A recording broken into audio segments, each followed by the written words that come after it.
an attorney and I'm not a judge. All right, so I am a Border Patrol agent, and we want to thank Julie and the Tea Party here for this invitation. I think it's very important for us to come out here and kind of tell you what's going on the border, especially for folks that are not in the border. I want to introduce my partner, Marco Solis, sitting over here. And somewhere on the side over here is Jared Gonzalez. So all three of us are Border Patrol agents in the Laredo sector, and we have a combined experience of 35 years working the border. But not only are we Border Patrol agents, but we're also representatives of the National Border Patrol Council, the union, right? We're a labor organization, but we're a conservative union, we're a law enforcement union, and I think we think alike. So thank you again for having us. I'm going to give you guys a little background of what the National Border Patrol Council is. The National Border Patrol Council is a labor organization, and we represent approximately 17,000 Border Patrol agents and support staff. What's interesting about the National Border Patrol Council is that the NBPC, as we call it, is the only avenue that Border Patrol agents have to speak out. If it wasn't for the council, our agents would be silent, and a lot of the bad policies and the dangerous policies that happen along the border will continue without the American public knowing about it.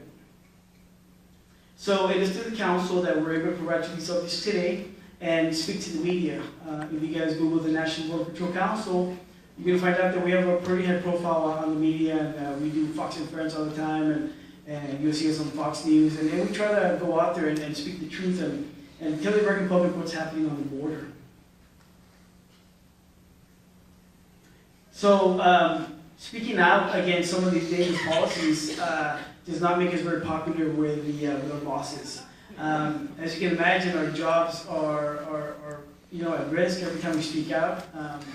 We're under investigation all the time for releasing sensitive information, but we're not releasing any sensitive information. And what we do is that we try to inform the American public and try to put pressure on our politicians and our administration to make sure that they do the right thing. In 2014, some of our members within the council became whistleblowers because what we were seeing is that we're seeing that influx of unaccompanied children and those family units. And what we're seeing is that we're seeing that a lot of those aliens that were coming across, they were just being walked out the front door. Under the Obama administration, they pretty much rolled out the red carpet. And we felt that was wrong. They were putting a lot of our agents from the field and actually putting them into processing. And we were leaving the border wide open. So some of us became whistleblowers. There's a big case that got investigated, and as a matter of fact, it's still pending with the Office of Special Counsel. But because of that, we were able to bring a lot of attention in conjunction with Barbara, Texas, and Brandon Darby. Now, another important thing about the council is that we endorsed President Donald Trump.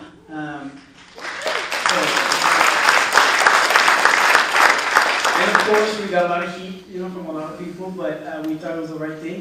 We think that President Donald Trump believes in border security and supports Border Patrol agents. Just a little bit of history. Our local Laredo is the one that invited President or then candidate Trump to Laredo, and he ended up going to Laredo. He toured the border. Unfortunately, because of some heat that we got from DC, we were not able to fully participate with President Trump. But we did meet with him privately, and we kind of gave him a good information on the border and some of the things that we need in border security. Now, I know that I mentioned Breitbart, Texas, and Brandon Darby. I want to encourage everybody here to follow Breitbart, Texas, and follow the stories from Brandon Darby. If you want to know exactly what's happening on the border on a day-to-day basis, log on to Breitbart, Texas. Brandon Darby has a lot of relationships with our Border Patrol agents. He's got a lot of sources, a lot of leakers, and a lot of the information that's on there is truth, and it's the most accurate. So I want to encourage everybody to do that. Now I want to give you guys a little bit of background on the relationship that we have with President Trump and the relationship we have with Trump as a candidate. We endorsed President Trump, and through this campaign we had numerous meetings with him, private and public meetings, where we discussed a lot of different issues like manpower, technology, the wall, of course, catch and release policy that was implemented by Obama, and some of the false credible fears that the aliens were claiming on the border. So throughout his candidacy, we met with him privately and publicly, Now that he's the president, it's a little bit more difficult to meet with him, but we have met with him and we continue to meet with his staff members. What is nice about that is that now we at least have direct communication to the president. Before, under the Obama administration, that communication was non-existent. Our organization never ever met with the president. And by the way, never met with Hector, which is good.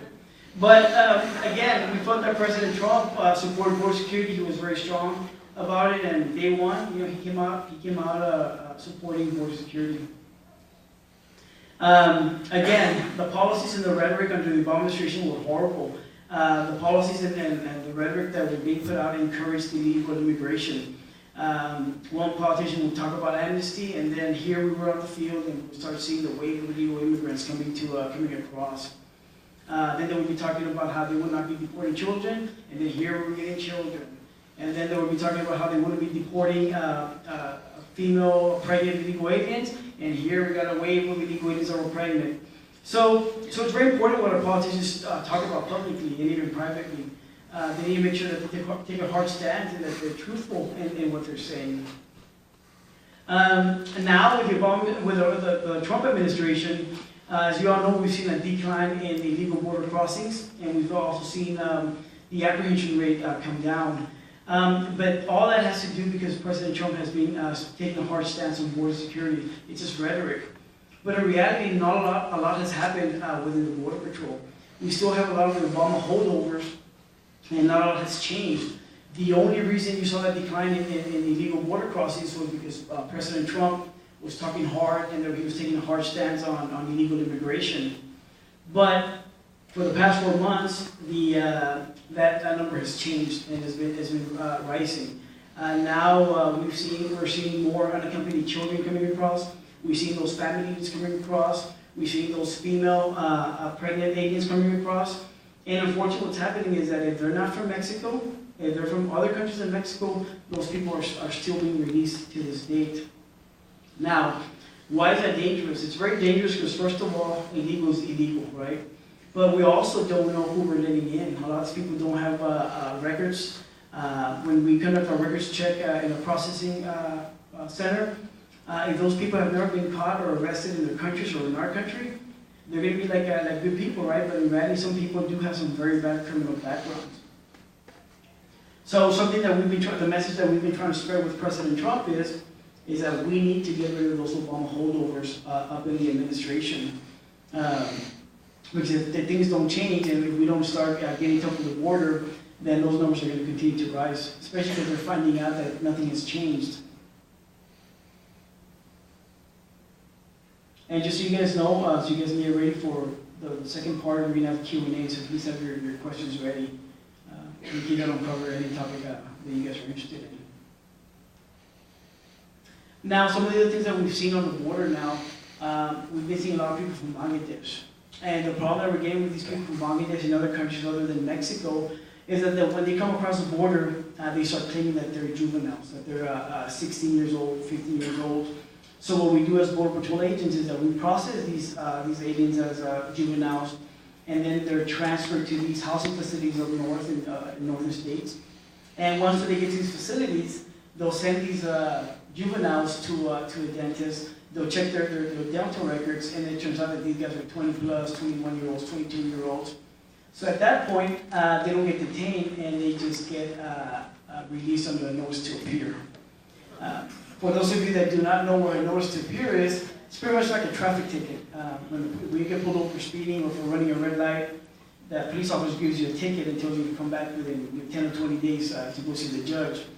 We pretty much do the same thing on the border, and these people are given this notice to appear, and unfortunately these people never come back and they disappear into our communities. Now, something that we've talked about as the council is that we get people from all walks of life. We have a very dangerous job, because not only do we deal with the criminals on the American side that we have, but then we also deal with criminals from all around the world. From China, from Brazil, from El Salvador, from Guatemala, you name it. We don't deal just with the neighborhood criminals, we deal with criminals from around the world. And that's what makes our job very, very difficult.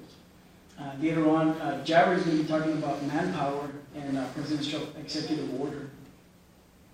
So, again, the North Superiors are continuing.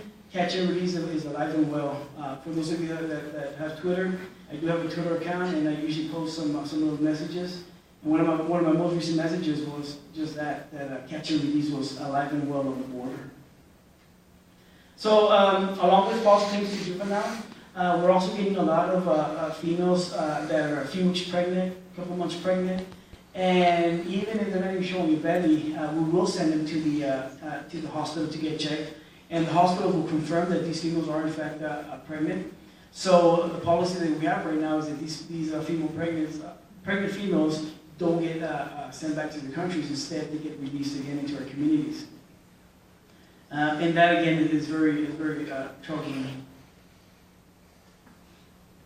So a while back, we're getting a lot of people that are coming across from Guatemala and El Salvador and Honduras.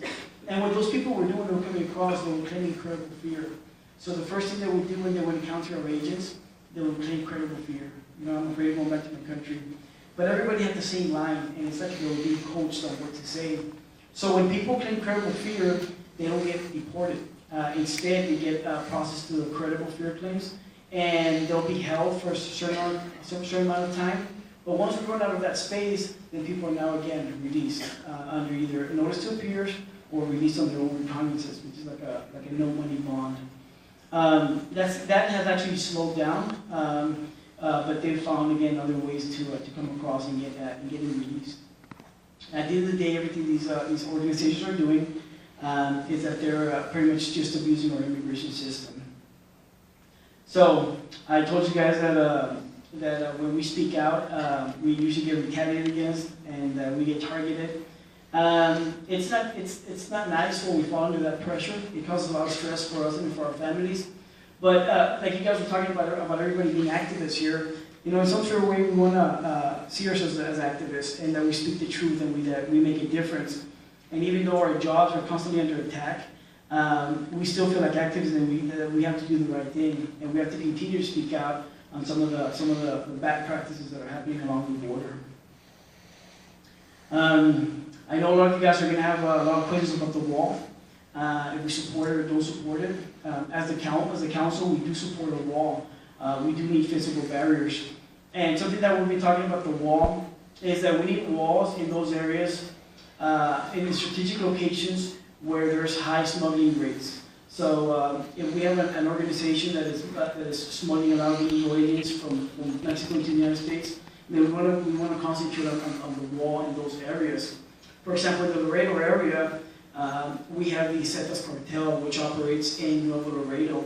The Zetas cartels are very, very dangerous cartels, and they make most of the money from smuggling aliens, smuggling people into the country, and also the drug business. So in those areas where we have those dangerous organizations, we want to make sure that we put a wall so that we can slow down their business.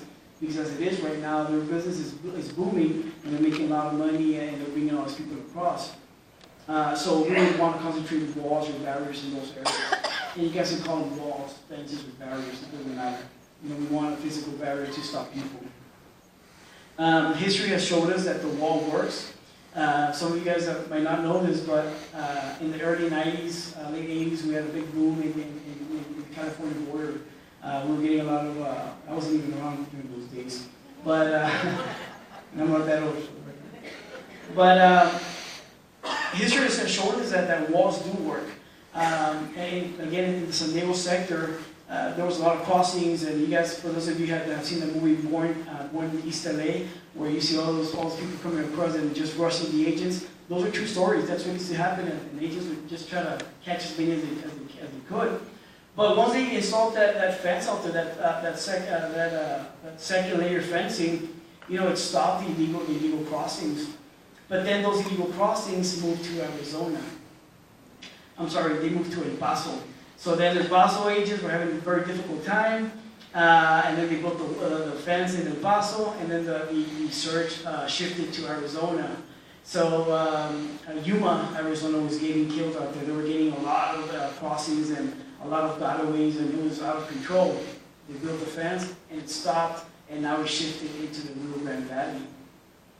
The Rio Grande Valley sector does have some fencing, and right now they're working on some secondary fencing under the Trump administration. So the traffic slowed down because of Trump's rhetoric, not because there was an actual changes in policy. But what's happening now is that, again, these people are getting the clue that we're not doing anything, and that they can continue with their business and continue to smuggle people. So our job is to kind of put it out there, make you guys aware, put it on the media, put it in the public forum, and hopefully we get the right people to listen, and we can affect some change. Again, to this date, we continue to have communication with President Trump and his staff, but as you guys know, it's a big mess in the White House, and things aren't as easy as we would like. But nonetheless, we still continue to push forward. Just a couple of weeks ago, we met with Senator Cruz while in El Paso. He did hold a town hall meeting with a whole bunch of Border Patrol agents, and he heard firsthand from those agents on some of the concerns that we had. And some of the concerns range from not having enough vehicles to patrol the border, from not having river access roads to actually access the border. And he heard a lot of really good stuff about Border Patrol agents out there. And what was nice about that event is that after that town hall, we had a private dinner with Senator Cruz. And again, the questions and information continued, and we kept on telling him about the border. And he was so happy that he's going to schedule a meeting in Laredo with our Border Patrol agents. So we're working on that meeting, so that way he can hear from those agents in the Laredo sector. He's already heard from agents in El Paso, in RG, and the Rio Grande Valley. So we're hoping we can get him out in Laredo here pretty quick. Now I'm going to have Jared come up here, and he's going to talk to you guys about the challenges that we have with manpower, and some of the challenges that we have with hiring enough people. And how the problems that we have with fulfilling this executive order. So Jerry, if you want to take the stage. Thank you.